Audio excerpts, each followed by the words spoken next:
Good morning. Today I'll be reading Revelation 2, verses 8 through 11.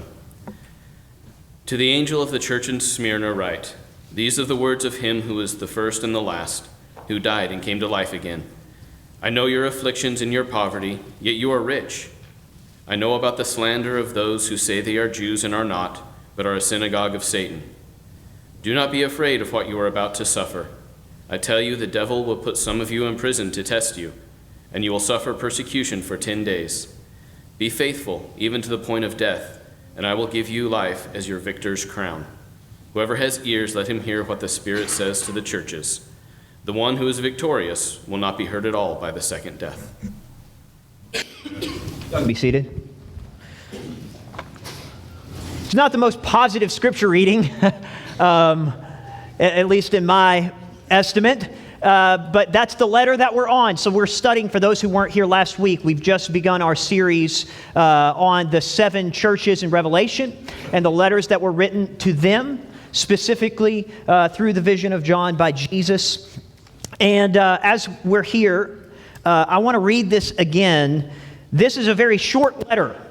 Last week, the content was very challenging to the church, right? Like it was like, look, you guys are not doing it right. You guys have got to correct some stuff, okay? And the church of Ephesus had a major problem, and Jesus said, I'm not pleased with it, right? They had left their first love. But here, at this church in Smyrna, this letter that's written has a different feel to it. So let's read once again, verse 8, chapter 2. "And to the angel of the church in Smyrna write, the words of the first and the last who died and came to life." Right? So it's Jesus, and he's reminding them right now of his resurrection, right? I'm the one who died and came to life. And he says, I know your tribulation and your poverty, which has got to be encouraging to them. You know what I'm saying? Like when you're going through something hard and somebody else can sit next to you and say, I've been there and I know what you're going through. It gives us some comfort. And Jesus is saying, my eyes are on you. I know your poverty. Like I know that you've gone through some serious stuff and I see it. So that gives them comfort, especially because this is the guy who is powerful enough to conquer death. And he's saying, I know what you're going through. And it's a reminder that they need it, right? Then you have this weird parentheses. And my purpose for this lesson is to show, I think there's some power in this parentheses. Right? What is a parentheses typically for? A parentheses is usually something that's an extra tidbit of information. Right? You put a parentheses in something, it's something that you honestly could skip over the parentheses and the whole thing will still make sense to you because it's just something extra. But in this letter, the power is in the parentheses.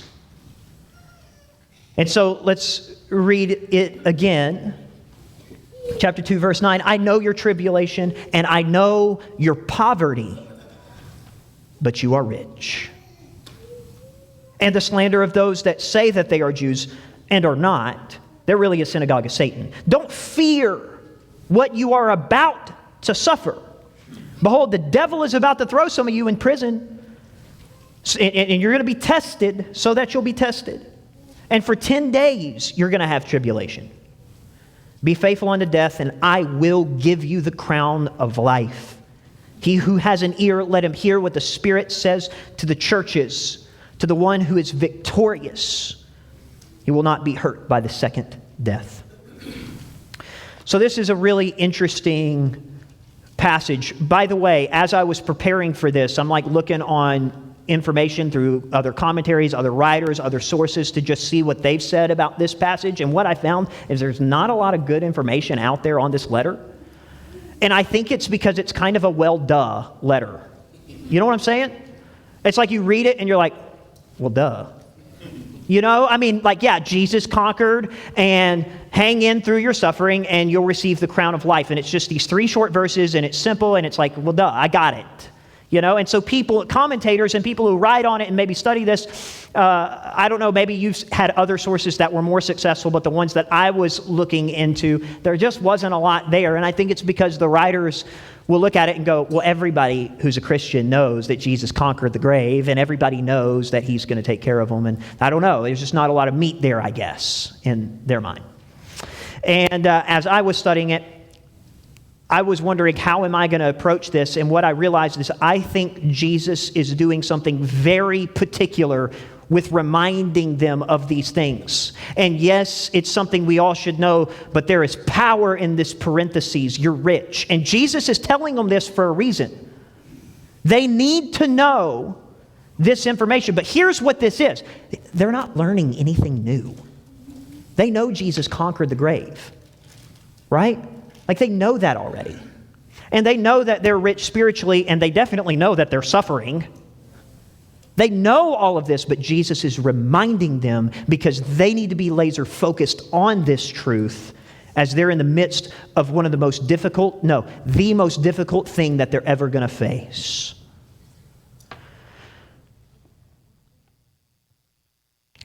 How many of you would say, and you don't have to raise your hand, I'm not asking for that, you're in for a fight. You're in a battle. You're in a struggle. You're in a war, whether it's in your work, your relationships, your family, whatever it is in your life. You would describe the situation and circumstances that you face as difficult and maybe as a battle and a fight and a struggle. We all face this at different times, and they were absolutely facing it here. They were in for a fight. And Jesus wants to remind them of some things to give them faith to be able to handle a situation that they have no control over, right? Like, I've preached sermons to you before on, having faith, stepping out into the unknown, trusting in God, and you'll make it through whatever it is that's before you. But this letter is not Jesus saying, hang in there because you're going to make it through. It's a different message. It's a battle that they have no control over. I'll show you what I mean. Let me start with this. What's the difference between courage and confidence? Is there any? And I thought about that for a while. And I think there is. They're related. And I think we use one word to represent both of those words in a religious atmosphere. We use the word faith, right? And faith is having courage. It's having confidence. It's both of those things. So they're both very similar. But courage to me is when the outcome is unknown. Right? Like, I don't have knowledge of what's about to happen and what's about to take place. The outcome is completely unknown. I'm stepping into an unknown situation, and so I must have courage, right? It's the military sergeant who's like looking around. He pulls up his binoculars. He's out on a battlefield, and he sees shadows all along the horizon, and he realizes that that's his enemy, and there's way more of them than what he thought. And then one of his soldiers taps him on the shoulder and says, look out here. And he looks to the east, to the west, and to the south, and he realizes we're completely and totally surrounded by the enemy. And that sergeant pulls his troops together and says, all right, men, we're completely surrounded. Don't let a single one of them escape. That's courage, right? I don't know this outcome. It looks terrifying. Odds are against me, but I'm going to step out in courage into a situation where the outcome is unknown. Scriptures that talk about we walk by faith and not by sight, stepping out of the boat, stepping out of your comfort zone. I've preached sermons like that. When you step out of your comfort zone, you're stepping into the comfort zone of God. And I love that kind of stuff. Have courage. But Jesus, I don't think, is telling them to have courage. I think he's trying to boost their confidence. And let me show you what I mean by this. Confidence is also another step of faith. Usually, courage is the first step of faith. We have many biblical examples of courage, right? Shadrach, Meshach, and Abednego is one of my favorites. It's those three guys who were faithful to the Lord. And the king, Nebuchadnezzar, tosses them into the furnace. And their prayer in the midst of it is, we're going to trust God and we're going to have courage that he will deliver us from this. But they didn't know the outcome. But they were willing to go through it because they had faith, because they were courageous. But confidence is the next step in faith, I think, because confidence is based on knowledge. Courage is in the unknown. Confidence is, I know the outcome. I have enough information, right? And I'm assured of a certain outcome. Confidence is seen in the construction crew. They're laying a drain for a new building project that's going on, and while they're excavating, the workmen uncover this power cable that's running through. And they don't know whether it's live or dead, and so they stop, and the foreman calls the electrician and says, hey, come out here, we need you to take a look at this wire we've uncovered. Is it safe? And so the electrician comes out and he looks down at the wire and he sees the exposed wire and he says, you're fine. This wire is dead, it's not hot, right? And so the foreman of the project looks over at him and says, are you sure? And the electrician says, yes, no, you're good. And so the foreman says, well, will you cut it for us then? Right? And the guy gets a little sly smile on his face. He says, well, I'm not that sure. You know what I'm saying? Like he didn't have enough confidence. So what's the next step in that procedure? I've got to get some more confidence about that. I've got to get some knowledge here. I've got to run some more tests. I've got to make sure. I've got to do whatever it is to get more information to know the outcome that's going to take place before. And when you have enough information, you can confidently step up and cut something that others might not have that same. How could you cut that? What if it was on? No, I'm confident because I've been here, I've done this, I've run the tests, I've seen this before. Now, in our text, Jesus is telling them you have to have confidence in two different things. There's two things that you have to be confident in this text. And the first is this: you're in a battle, and you're about to suffer. And do you see this in the text? Like these people at this church, like the message from Jesus is, you guys are about to suffer.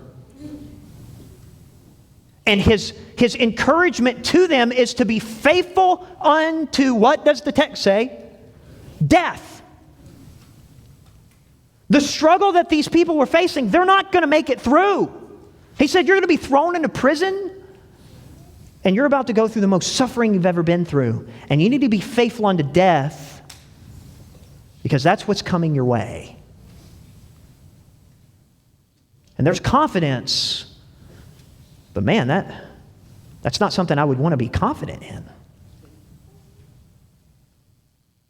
We're really good at handling the junk and the just awful situations in our life on a few different levels. One is when we still have hope that the situation can get better. Right? When we talked about it, those who were in my class, there's a light at the end of the tunnel, and I can do something to control my situation. We feel better about that. We're good as a church at helping other people who are going through a situation where we can see the light at the end of the tunnel, but what do we do when there's no light at the end of the tunnel? What happens when you're diagnosed with a disease in which there's no cure? What happens when a loved one in your life has dementia or cancer and you're not seeing a lot of hope there? What happens when things happen in your life and you feel like it's not going to get better? You've prayed to God, God, I want you to help my relationship. I want you to help my brokenness, my hurt. My marriage is on the rocks. My friends are leaving me. Whatever it is, this is the situation I'm in, and I can't do anything to change it. God, please help. And you realize God says, I'm there with you, but his answer to your prayer is not to deliver you from that storm, but to walk with you through that storm, and there's no way around it. And Jesus is telling them this same message. You're about to face tribulation, and there's nothing you can do to stop it. Now, the question is, what do we do? See, it's real quiet in here, because you've heard me preach on having courage and stepping out into the unknown. But Jesus is looking at these people and saying, you're going to have some confidence to step into the known, and the known is not pretty. And the known is not good. And it hurts. And it's dark. See, he's giving them confidence. Now he says, I see it. I see your tribulation. I see the storm. I see you hurting. Because sometimes we want to cry out and say, God, are you even there? Do you care about me? Because if you loved me, you wouldn't let me go through something like this. If you loved me, my husband would come back. If you loved me, you would heal me. If you loved me, you wouldn't have let that person in my life die.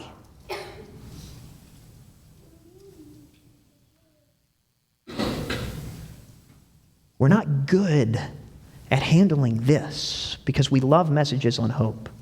But Jesus doesn't give them confidence that their situation on earth will change. And that's why he reminds them of things that they already know. He's not interested in presenting new information because they've stepped into a new situation. And when you step into a new situation and you realize this is now what I'm dealing with, I've got to learn how to live in the rain of this storm because this storm is not going away. Now God's standing with you, and he's there to remind you of things you might have known in your head before, but now you've got to live them out in your heart and believe them, and it's really hard because there's no light at the end of the physical tunnel. Here on earth, it might not get better. Here on earth, you might have to deal with this pain. You might have to endure this storm. You might have to go through this situation. And maybe there isn't anything you can do to change your circumstance. And some of you right now are going, wait, Nathan, are you saying there's no hope? That I shouldn't pray to God to help? No, you absolutely should. You've heard me preach. You know me better than that. And I believe in God and his miraculous working power, but I also believe that God wants us to have confidence in him to be able to handle the storms of life that might not blow away real fast. And he says to them, you have to remember what you already know. You know it so well, it's in parentheses. You are rich. He reminded them at the beginning, he says, I'm the one who died and is now alive again. I have conquered the grave and I have overcome the tribulation of this world, and death no longer has power over you. You're about to suffer. This storm is really hard, but you are rich in another way. And he reminds them that though you might not live and you will die, all of us will at some point in this life. He acknowledges that here. Jesus isn't some kind of pie in the sky Christianity that he's offering here. You get what I'm saying? It's not just this feel-good stuff. He's genuine with you, and he says, yeah, sometimes we'll save you from the storm, but sometimes you're going to have to go through it. And his message to Smyrna is to remember and focus on the fact that this first death has no power over you. And so be confident as you face a storm you cannot control, because you are rich. That parenthesis is powerful, isn't it? And so he's reminding them of who they are and what they already have. I told this story before, but it speaks so loudly to me in moments like this. And so I guess I'm just reminding you of what you already know. But it's the story of the dad who's riding around in the countryside, and his son's in the passenger seat with him, and they're cruising along. The windows are down in the car, and all of a sudden a bee flies into the car. And that's typically no big deal, but the boy starts to freak out and gets hysterical and is screaming and is kicking and is flailing because he's deathly allergic to bees. And he's had a bee sting before, and he's almost lost his life from it. And so it's this trauma coming back in this moment as this bee is flying around in this car. And his dad, driving the car, reaches out and snatches hold of the bee. And he holds the bee in his hand for a few seconds, and then he lets it go.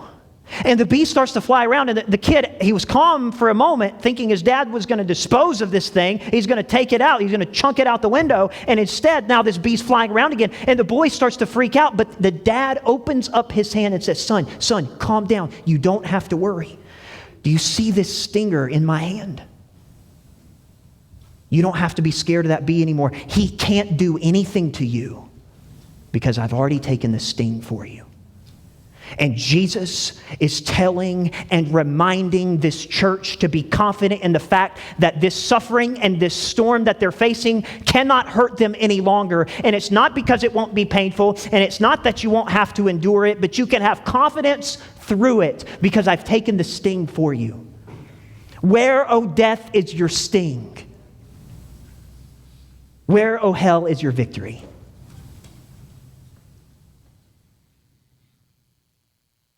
Death has no power over us because Jesus took the sting, folks. And when we hold on to that and we focus on that, look, I don't know what you're going through this morning, and for some of you, we're bringing up some really tough stuff because you're reminded of situations and brokenness and hurt in your life that you have no control over. And sometimes we just want to go out there and we want to fix it ourselves. You know what I'm saying? Like, I'll get in the car and drive wherever I have to make this thing better. But sometimes getting in a car and driving somewhere doesn't fix it. Sometimes spending more money or finding the best doctors won't do it. And Jesus tells them there's a couple of things you can have confidence in. Number one is this storm is here, and this is going to happen. But you can also be confident that because I've taken the sting for you, this first death has no power over you. This persecution has no power over you. This storm that you're facing has no power over you because Jesus has already made that sacrifice for you. And that's some real hope that we can hold on to.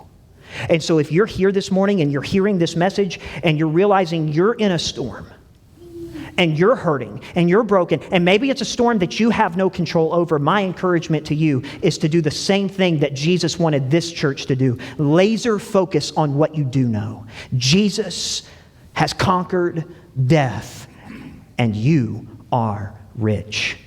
Now, if you've never believed in Jesus and been baptized into him, and you've never gained that victory, it's offered to you. No matter who you are or what you've done or how far you think you are away from who God wants you to be, he offers you the free gift of victory over the storms in your life. That's why we call it good news, right? Because it's good news that no matter who I am or what I've done, regardless of my past, Jesus offers me a future in which he's already taken the sting of death for me. And sin and death no longer have power over us. And when we fight our battles and face our storms from that perspective, we will have confidence and be able to have a faith on a whole nother level. And I believe that with my whole heart. And so wherever you are, whatever you need, my prayer is that you'll respond right now as together we stand and sing.